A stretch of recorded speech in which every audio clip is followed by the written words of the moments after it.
Welcome to the Toffee Blues, your source for all things Everton, and welcome to another Opposition View show. First for quite a couple of weeks because we've had Christmas and everyone's been a little bit busy for obvious reasons. But we're looking ahead to our next game, which is on New Year's Day, away at the Etihad Stadium against Manchester City. And we're going to round off the year by welcoming Harry Mellor, another member of the City Xtra team, onto our show. First of all, Harry, how are you doing, mate? You had a good Christmas? I'm not bad, mate. Yeah, really good one. Yourself? Not bad at all, mate. Got a couple of drinks down with the usual. Not too bad. Usual Christmas stuff. Yeah, I'm in the midst of that crimbo limbo right now where you just don't know what day it is. Yeah, it's not the easiest, is it? Yeah, I honestly, I can't wait to get New Year out the way now and just get back to normal. It's just one of them. You can have too much of a good thing, I think. Yeah. Sometimes goes on for a bit too long, doesn't it? Yeah. I mean, I wouldn't have said that when I was working a couple of weeks ago, like that I'd wish this time off to be over with, but it actually is starting to get on my nerves now. The only good thing about it is that we can do more of these shows. We've actually got a bit more time to do this stuff. Yeah, it's the perfect time for it as well with all the football that's around this time of year. It's the perfect time to cram stuff in, I think. The amount of football on right now, it's an understatement that it's full of it's a feast of football, really, isn't it? Yeah, to say the least. Definitely. So without further ado, we'll get on to the questions. As always, we start with City's recent form. You guys won yesterday, of course, against Sheffield United, even if you did make a bit of hard work of it. But you guys have lost twice this month. Of course, to Man United in the derby and also against Wolves a few days ago. So what would you make of the start, like the last sort of start of the season? How's it been for you guys? Do you think, are you surprised that you have struggled as much as you have? It's sort of 50-50. Partly I am surprised just because I know what we're capable of playing like over sort of watching the last two seasons and the few seasons before that. But I'm also not surprised because I think playing at such a high level for two consecutive seasons and getting 198 points in two seasons, I think you're bound to see players not slacking but tiring, and it's quite visible that a few players are burnt out and they're not at the top form. I mean, David Silva's now sort of like he was being sort of like pushed into the starting lineup when he shouldn't have been, really. I mean, we've got a relatively young squad now compared to a few years ago, but there are still those players that are like Fernandinho's 35 in like 4 months, so it's like, you know, and I think some people underestimate like how old he actually is in terms of like football players. Like 35 is not young in football years by any means. So to have him still playing every week at centre half isn't the best. But the form, I think, I try not to be too pessimistic about things and be ridiculous with results, but it's hard to but I think that just comes with me having too high expectations. And I think we've done that to ourselves, and it's our own fault for City fans being like over the top when things don't. We're not going to beat teams 7-0 every week, and I think some people expect us to, and then get annoyed when we don't. And it's like it's just not how football works. Well, even Barcelona under Pep weren't doing that, and La Liga's usually a lot more generous than the Premier League, I like to think. Yeah. So it was never going to happen. You're never going to get it easy anyway. But I've always thought City have done very, very well over the last 2 years to get, like you say, you got 198 points over 2 years, which is absolutely outstanding. But it's a real shame, really, to see you guys fall off, like you say, because we know how good City can be. Now, granted, Liverpool are doing unbelievably well this season, but I can't help things could have been a bit different for you guys if Aymeric Laporte wasn't injured. That's, of course, my own opinion, but do you think there are any other standout reasons maybe why City have struggled other than maybe the burnout that you've already mentioned? I think some of it is to do with Pep being a bit unwilling to change things tactically when he needs to. Like yesterday was the first time I've seen him do it in a while, where we started with pretty much a 4-3-3 really, with De Bruyne a bit ahead of the midfield, and it wasn't working in the first half. And for a while now, it would have carried on until something worked, or it wouldn't have. But he changed it to a 3 at the back yesterday and put Mahrez behind Sterling and Aguero up front It's the first time I've seen him do that in a while, which says to me that he's sort of acknowledging that maybe things do need shifting about and people need to be sort of like shoved into doing something rather than expecting it to happen, because we've got into this sort of pattern recently of if plan A doesn't work, plan B is always get it down the line and just let De Bruyne cross it. He's done. There was a stat put on the board at the Etihad when I was at the game yesterday that said he's done 170 crosses this season, which halfway through the season, that's 9 a game. Astronomical. Yeah, it's 9 a game, which is, and that's testament to sort of like, if plan A doesn't work, then plan B is to sort of like see what De Bruyne can conjure up. Literally just give it to De Bruyne and see what he can do. And it sometimes works, but he can't be expected to hold the world on his shoulders as often as he is, I don't think. Do you think, I know you say Pep's maybe acknowledged things now, but do you think he's a bit too stuck in his ways sometimes, maybe not as tactically flexible? I know we always laud his tactics, but is he not quite flexible enough sometimes, maybe not willing to change? Yeah, definitely. I think with Pep, it's very much my way or the highway. And I think that's why he's not gelled with certain players over the years at different clubs like Ibrahimovic, Eto'o, Ronaldinho, Deco. He sold them all within the first season of getting to Barcelona and working with them. And I think that's just, you could say the same about, Ferguson and Mourinho. There's been stories about them not gelling with players. And I think that's purely to do with, he sort of tells people you're playing my way or you're not playing. And that's when he first came to City, that's what he did with Aguero. He didn't play him for a while and just played Gabriel Jesus. And I think that was until Aguero realised, right, if I want to play, I've got to do things this way. And then it's been all fine and dandy since then. But I do think he's very stubborn, yeah. I've found that's a problem with a lot of managers nowadays. Like you see Mourinho, Everton, we had Roberto Martinez, who's actually quite a good manager, but his downfall at Everton was his refusal to adapt. Because I think it is a case of adapt and survive in the Premier League, because once teams in general suss you out, you're in quite a lot of trouble, I think, in this league. Because I hate to say it, the Premier League's very cynical at times. There's a lot of negative teams in this league, teams that'll play to not lose rather than maybe play to win, who'll just spend the whole 90 minutes trying to shut the likes of a Man City or a Liverpool out. And that's probably what we've seen a lot of with City this season, the likes of maybe Norwich, Wolves, teams who've taken points off you guys, Newcastle, maybe sort of they know how to set up against you guys and maybe stop you from scoring as many as you'd like.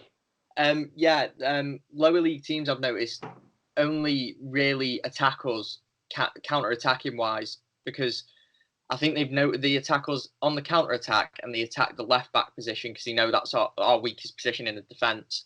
I think they do that because they wait for the counter-attack because they know that we're currently playing a 35-year-old at centre-back who isn't the quickest. And even then, our quickest defender is Kyle Walker, and he's got mashed potato for brains sometimes. He does have his moments, Walker, doesn't he? Yeah, and it's like, he did one about 30 seconds into the first half yesterday, where he just did a beeline run into the centre of the pitch, not even sort of like any technical ability, just knocking it 15 feet ahead of him, and he just got dispossessed, and he does that two or three times. That's the Kyle Walker way of playing. I've never seen him really use any sort of skill. It's all about the pace and physicality. Yeah. I mean, I'm still convinced that if he wasn't as quick as he is, he'd be playing for a championship side, but that's just my opinion. I believe that myself, to be honest with you. I do worry about Kyle Walker with you guys. Obviously, he's nearly 30 now, isn't he? Yeah, I think he's 29, yeah. Yeah, what's going to happen to him when his pace runs out? I don't know, because that was the thing with having Zabaleta. Zabaletta's pace ran out. Zabaleta never had any pace, but he was a ridiculously good defender, so he never needed it. But if Walker's not got the defensive ability and doesn't have the pace, it's pretty much like having 10 men on the pitch, I think. Definitely. I mean, presumably that's why Pep's got Cancelo in this season. Yeah. With a view to replacing him. Yeah, I mean, it does kind of annoy me that we spent 60 million on a right back and he's not getting played, because he's in the games he has played this season, he's been head and shoulders above any performance Walker's put in. But maybe that's just me being cynical and expecting more technical ability from a defender rather than, just the old school kind of defender he is. But I honestly think that I thought Pep would be demanding more technical ability from his fullbacks, given what he's seen with the likes of Dani Alves in the past. Yeah, which is what shocked me when Walker's not changed his playing style since he played for Spurs. Like, he's the exact same player he was there. Like, I don't know if Pep just thinks, oh, that's the way he plays and there's no teaching him if he's seen something in training. But it is very questionable at times. And to be fair, our whole defence is questionable without Laporte in it. He just holds it all together. I mean, Eric Garcia, the 18-year-old, played yesterday, and he just made me think, like, why is he not playing every week? Because he's no worse than Otamendi or John Stones, and I'd say arguably better from what I've seen. Well, we talk about Aymeric Laporte. I think I was very outspoken before when I said I think Aymeric Laporte's injury is one of the main reasons that he's struggled to keep pace with Liverpool. You speak about John Stones being, obviously he's an ex-Everton defender himself. What have you made of John Stones? Like, why is he not kicked on the way a lot of people thought he would when he moved to City? I've always really liked John Stones. Ever since he signed, he was one of my favourite players, and I don't think that was even down to. I don't really choose favourite players based on football and ability. It's just more that who I like, really. And I always thought of him highly, and I still think he's a really good defender. But I think his problems come with he does get a lot of injuries, and it seems that his injuries always come when he's playing really well. It's never when we've got not a lot of games and he can afford to have like a 2-week injury or a little bit of a rest. It's always when he's picked up a good run of games and he's getting into good form, and I'm thinking he's the best defender in our lineup when Laporte's not here. And then, like 2 weeks ago, he pulled his hamstring one game after coming back, and it's just like it's been the case since we signed him. And as much as I love him and I'd have him starting with Laporte every single week until he decided to retire, I just think, how long as a football team that wants to challenge like us can you carry on with a player that's just going to have 4 games, be injured for 2 months, have 5 games, be injured for a month? It's not sustainable as bad as it is. Definitely not. And I think you were saying about John Stones, maybe we've had a lot of injuries ourselves this season. We've had some terrible luck with injuries this season, Everton, but do you find that you're always having to rush players back from injury, and that might sort of aggravate them a bit more? I know you've had it a lot with Vincent Kompany before he left. Yeah, definitely. I think we had the case with Aguero for years. Aguero was getting injured every few months, which is impressive considering he managed to score about 20 goals every season while being injured for about half of it. But I watched the City documentary on Amazon, and there was a bit about him in it where he, at the end of the season before last, when we got 100 points, he had surgery on his knee, just randomly, and he said on the series that it had been bothering him for 4 years, which says to me that he was such an important player that rather than deal with it, they just sort of pushed him back into the team and just sort of said, get on with it, we need you to play, which, isn't... If that had gone on any longer, it makes me think, would that have been extremely detrimental to his career and possibly forced him into finishing up earlier? I'm not sure. Well, it's a bit of a risk to take. I mean, a lot of that has to rest on, for 3 of those 4 years, wasn't it Pellegrini in charge? Yeah. Well, I think, obviously, he needs to take a bit of the flak. Funnily enough, we should take a moment to talk about him as well. Obviously, he got sacked the other day by West Ham. What's your take on that? Pellegrini was always... I've always said from watching the first half of the first season he managed us, he's too nice. He's too nice to be a football manager. It was sort of like you could tell that the players thought that he wasn't really in charge and he didn't have much authority, because he just seemed like he didn't hold much ground in, like, he'd tell them to do something, they think, oh, that's the right thing to do. Whereas with Guardiola, it's sort of like if he speaks, you listen, I imagine, at the training ground. So yeah, I mean, it surprised me that West Ham have got rid, but it does surprise me that David Moyes is the one they decided to go back with. Well, that's obviously raised a lot of eyebrows in our quarters again, given we're talking about another ex-Everton manager there. And a lot of our fans were very, very opposed to the rumours that Moyes might come back to Everton. But obviously it didn't end up happening, and we went with Ancelotti.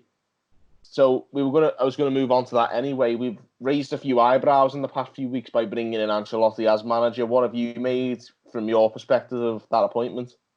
I think that's the players included. I think that's the best bit of business you've done in years, because that's sort of like coming out of the blue and just sort of going, all right, here's a manager who's won the Champions League and won every trophy you can win. And that was sort of like, all right, that means a bit of business when you make a signing like that. I think people often go with the line with managers like that of, oh, they've been sacked recently. It's like, yeah, but like there's a lot that goes on behind the scenes, and we don't know whether he's Napoli of all places as well. Yeah, they're in dire straits, to say the least, Napoli. So it doesn't surprise me he left. But yeah, I don't think for what was on offer, I don't think you could have possibly gotten a better manager. I don't think. I think, well, clearly the 99% of the fan base is thrilled with bringing him in. A lot of Everton fans have been, obviously, we've had a lot of patronising, backhanded comments off the mainstream media lately about the appointment, and a lot of Everton fans have compared that kind of patronising and the scrutiny that we've had over the appointment to the kind of scrutiny Man City got when they brought in Mancini to replace Hughes 10 years ago. Do you see any parallels between Ancelotti appointment and maybe Mancini back in 2009? Yeah, because I think stereotypically we were when we signed Mancini to be our manager, it was sort of like we were known as that club that was sort of not a top six side, but not a bottom half side. And it was sort of like you hovered in that gap.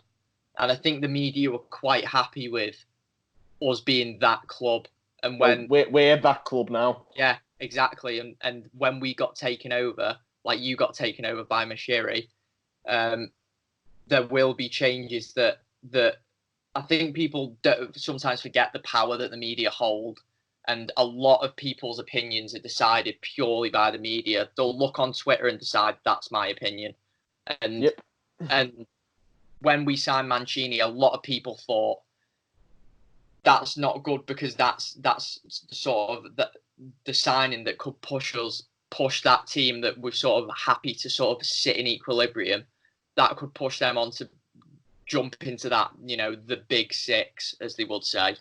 And I think that's exactly what this Everton signing is. I think the media, are sort of worrying that they've got all these stories and they know the sort of reception they can get out of articles about City, United, Liverpool. They can clickbait a title and get 1 million clicks on it. And now Everton being in that position where Ancelotti is more than capable of getting you in the top six and even top four in a couple of years' time, I think now it just throws things up in arms for them, and they don't like it and they're throwing the toys out the pram. I find that Everton are a club that the media love to hate. Yeah, they all a lot of clubs like that are. A few years ago, it's just those big changes. They don't like change, the Premier League and the media, I don't think. We saw, was it Richard Scudamore say last year after we won the league again that this year we don't want a league win as big as that. It's like, but Liverpool are running away with the league in the same sort of manner you guys did 2 years ago. Yeah, so it'll be interesting to see if he says the same thing at the end of this season. Well, he's not the CEO anymore, is he? He stood down. No, none of them will say anything, will they? Well, I think there's a lot of fingers on lips, and I think obviously the silence is deafening over the whole VAR situation at the moment as well. Yeah. If you watch the Liverpool Wolves game last night before yours, there was a couple of very interesting talking points from that. If you've seen the disallowed goal for Wolves, and there was a lot of the whole weekend's been littered with them, to be honest with you. Yeah, I mean, I think people love to say like Liverpool and all this, but it's having a terrible effect on every single team in the league, and I don't think anyone likes it. And I think even when we get when we've gotten decisions that are like marginally offside, I look at it and I go, yeah, it's good that we didn't concede that goal, but like, is this really what I want to be happening every week? And it's like, not really. Like, if that goal, that Neto goal, would have stood yesterday against Liverpool and VAR didn't exist and they'd have shown that angle on the telly, no Liverpool fan would have gone, that's offside. They would have just gone, all right, it's a goal. But yeah, well, that's what we done in my house. We were sitting there going, oh, it's all like that. Yeah, and it was ridiculous. Yeah, and I think it happened to us first in the league. We got a decision given us against us on the opening day, like quite a big one, and people laughed. And I said at the time, I said, people laugh now, but when it's happening to other teams, you'll realise that like this is not the way we want things to go forward. Because yesterday when we scored and they scored and they checked it for VAR, my automatic reaction wasn't, oh, I'm disappointed we've conceded. It was, I'm just going to wait before showing any emotion. Like, it's destroying the enjoyment for a lot of people. When we score as well and it's like checked by VAR, like, even when I think like there's no way that's checked by VAR, I don't celebrate until I'm certain.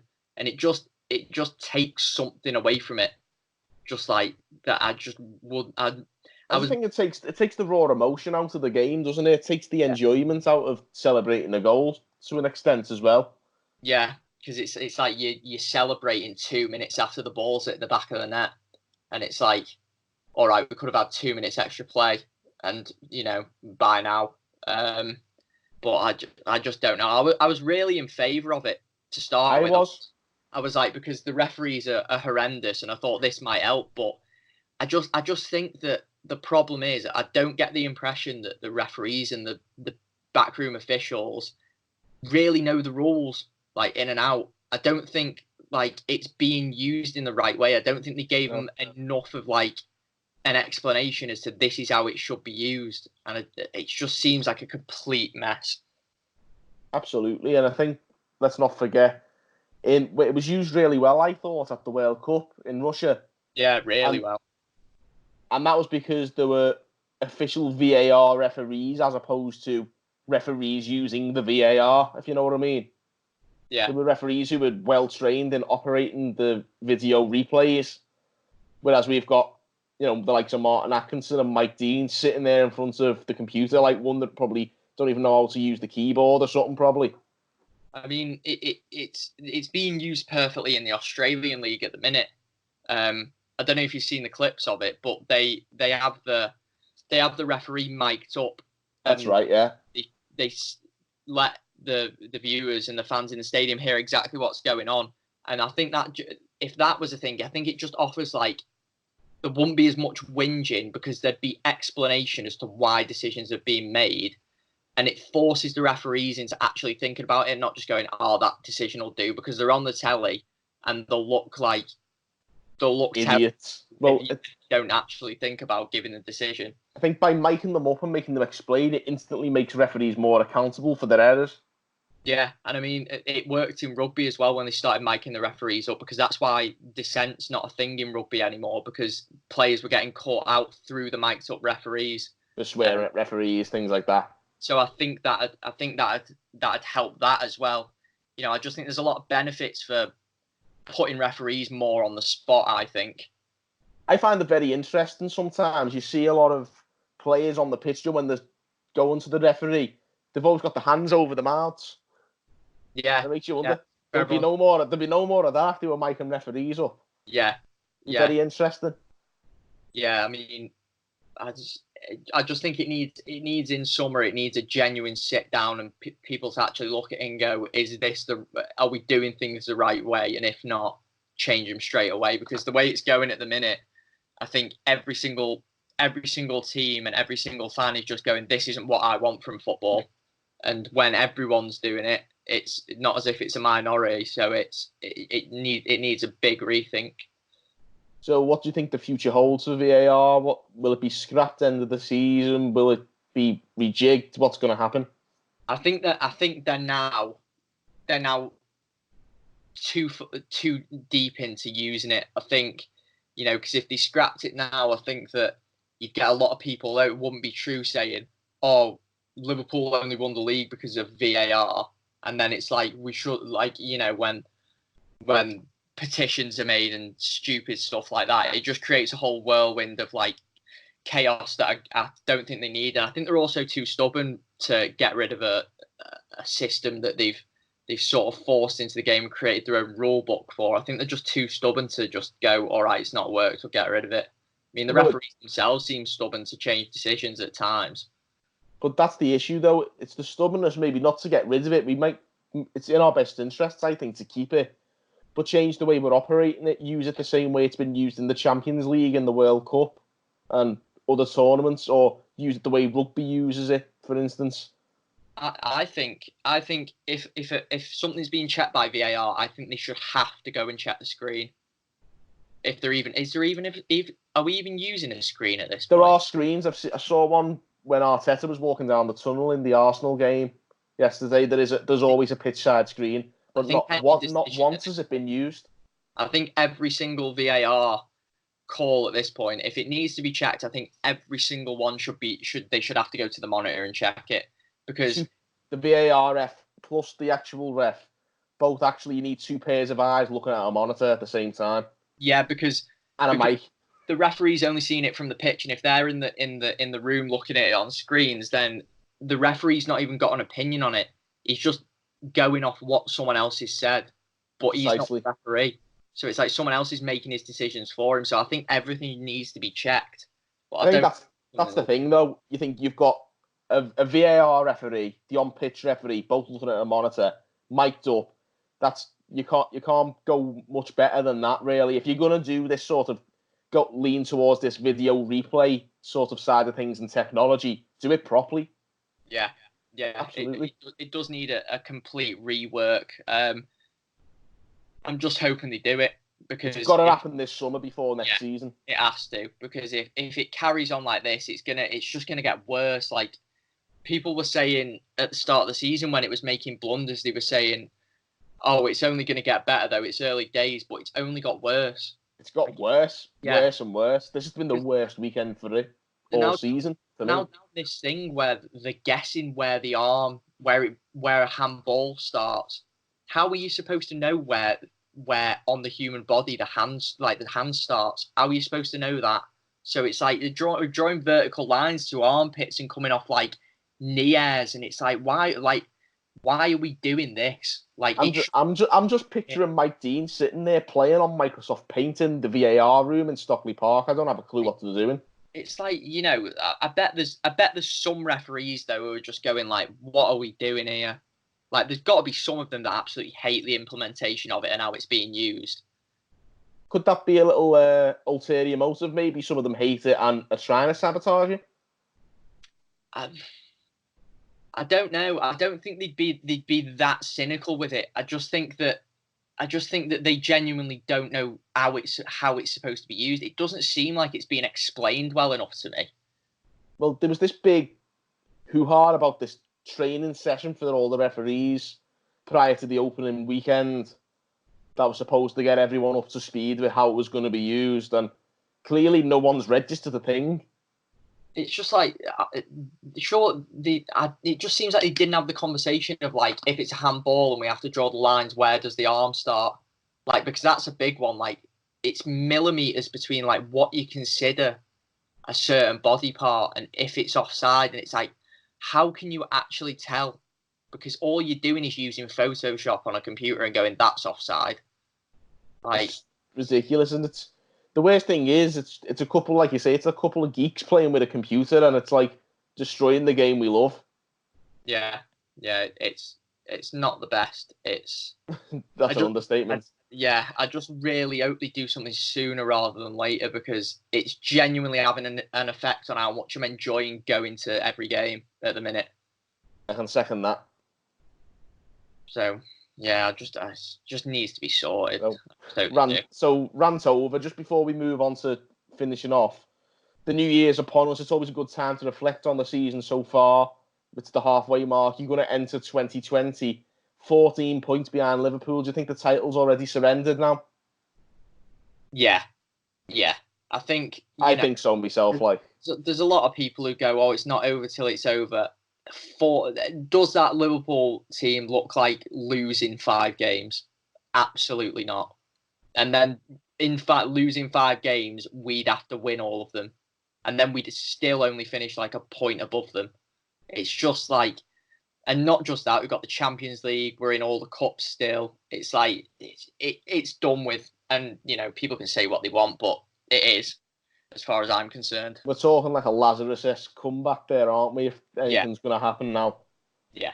So obviously that's going to go down brilliantly with the Everton fans watching this programme. But yeah, so there you have it. The title's done, guys. Yeah. Moving on to obviously the game this weekend. What sort of lineup formation you're saying Pep's been doing a few tweaks lately? What sort of setup can we expect to see from City? I'm really hoping to see Eric Garcia playing. I think he needs a good few run of games. He's only 18, but he played really well yesterday, and he plays well every time he plays in the cups. And I think, with the injuries we've got, there's no better time to be playing a player like that. I think, Aguero will be starting. I think, I'm not sure actually, it's his first game back yesterday from injury. I'd expect to see Sterling out wide, and Mahrez was so good yesterday that if he doesn't start, I don't know what's going on. Obviously, no, Edison's back actually, so we don't have to deal with Bravo in net, which is good. Left backs, I hope it's Zinchenko just because he seems the only one with a head on his shoulder, and I hope Cancelo's playing. But that's the thing with our lineup. Like, I can never give a prediction because it's always all over the place. I know, like you say, you've got makeshift players in different positions everywhere over the pitch, and again, that's probably not helped you guys in terms of keeping pace. Is that you've never had a solid team, like a stable lineup all season? No. Not at all. I mean, we've got Zinchenko's a centre attacking midfielder, and he's playing left back, and that's done for 2 years. It's like, and credit to him because he's been really good over the past 2 years, and I don't know how he's managed to sort of morph himself into that position so well. But ideally, you'd still want a left back playing there. Yep. So going into the game, what prediction score? What sort of score are you looking at? 1-1, I think. Yeah. I was going to go with 1-1 myself. I'm thinking something similar. I think we've got a manager at the moment who's looking to make us a bit more no-nonsense, a bit more organised. We've generally defended all right in the 2 games we've played so far under him. I don't think we'll give you too many chances. Like I say, it could be another one of those, maybe battering down the hatches, like a lot of exactly what I was ripping into before, but it could well be another one of those kind of games.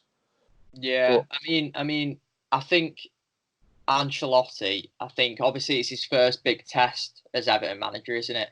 And I think I think it's a win-win for Everton if, like, whatever the result, like, obviously not a loss, that's not a win-win, but if you draw that game, it's like that's a great result. If you win that game, it's an even better result. And if you lose it, it's sort of like, well, he's only just come in. He's got work to do with the squad, like, whatever. So I think, it's one of those that it's like, rather than like being overly disappointed about the result or whatever, it's one of those like sort of taking stride and be like, it's a test to see like where he's got the team to at this point. Plus, let's not forget, we've got a game against Liverpool in the FA Cup next after this, so it could well be a bit of a change lineup coming up for us as well. So you never know what's going to happen. Like you say, you're saying it's hard to predict a lineup, but I think that goes for every side in the league at this time of year. So could be a very colourful lineup for both sides tomorrow. Yeah, hopefully. I hope so. Be interesting. And now we always end with a light-hearted question. Of course, we've had Adam on the show from City Xtra already this season, and we asked him what his favourite movie was. For those of you guys who didn't watch the show earlier in the season, Adam went with Stand By Me. So I'm going to ask Harry now, what's your favourite film and why? Adam went with Stand By Me? He did, yeah. Because that's my favourite film. Oh, he's probably just nicked it off you, hasn't he? I know, because I always talk about that film. Look, I'll show you this. I've literally got a print of Stand By Me. Oh, brilliant. So he's probably nicked that off me. but I'll switch it up and go for something different because he had to be awkward because that's the way he is. The Goonies. Good shout. Yeah, let's go with that one.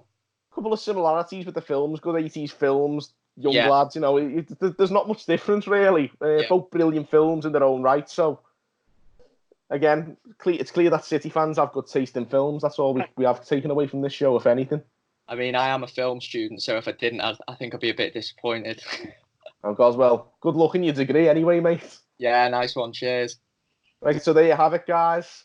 Everton travel to Manchester City on New Year's Day at Etihad Stadium. I think it's a late kick-off, am I right? It's 5:30? So, yeah, it is. Yeah, 5:30. Yeah, but we've got... Yeah, there you go. Harry's confirmed it for us. It's a 5:30 kick-off on New Year's Day. Be sure to check out all our content in the build-up to that and check out City Xtra as well to see more of Harry and Adam and all the other great movie fans on City Xtra. But until next time, guys, thank you guys for watching on the Toffee Blues.